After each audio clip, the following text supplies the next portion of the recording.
This is Sarah Meisel with the Pig Site, and today we're online with Dusty Oedekoven. He is the Chief Veterinarian with the National Pork Board. Thanks for being with us today, Dusty. Thank you, Sarah. I really appreciate the opportunity to visit with you today. Very good, very good.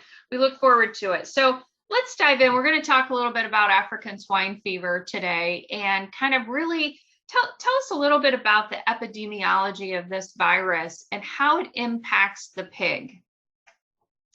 Yeah, well, it is kind of an interesting virus, and it's a virus that historically was found really just in the African continent, and there it was maintained in the wild pig population with what's called a soft tick. And so between the tick and the pig, there was just a constant cycle of transmission of the virus, but it seemed to be maintained, contained, I should say, on the African continent. For quite some time.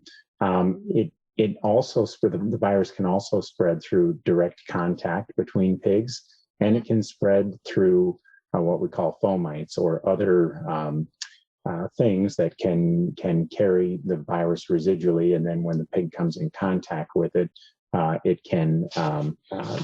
virus can be transmitted that way.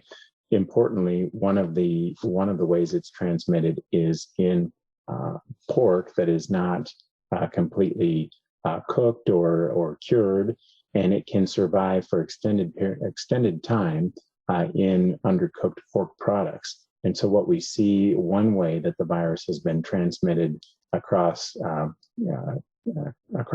country boundaries is through the people moving meat and products, and then that meat being discarded or fed to other pigs through garbage feeding. And so that's one way that the virus has spread. So once a pig has been exposed to it, a variety of symptoms can result. We see different strains of the virus, that some rapidly spreading, some not so rapidly spreading, and ultimately it involves or results in a hemorrhagic disease, which causes internal bleeding in a number of organisms or a number of organs within the pig, and ultimately death of the pig. And I think everybody's aware of this, but there isn't any kind of cure or treatment for this disease at this point in time. That's correct. Yeah, we don't have any treatment for African swine fever virus. As a virus, it is in a family or a category all by itself. And one reason that's important or interesting is that there isn't another virus, either in animals or humans, that has been studied and that we have a body of knowledge about from which to build on to develop a vaccine. And so because it's been, a viral family off by itself and relatively limited to the African continent, and it's a large virus coding for a number of proteins, it makes it very difficult to create a vaccine. And while there's been some really good progress in that area of vaccine development, we currently don't have a vaccine available for use that would prevent or that would help us respond to this virus.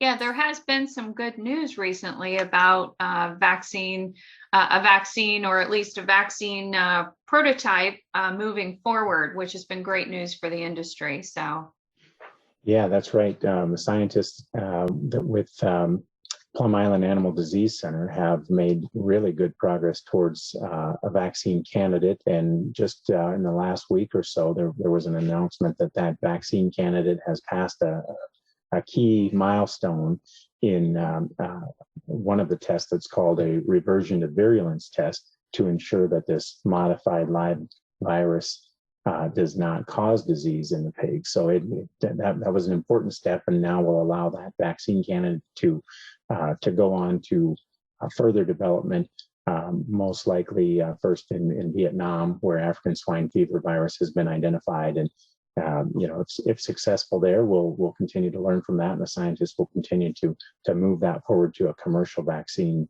here in the United States.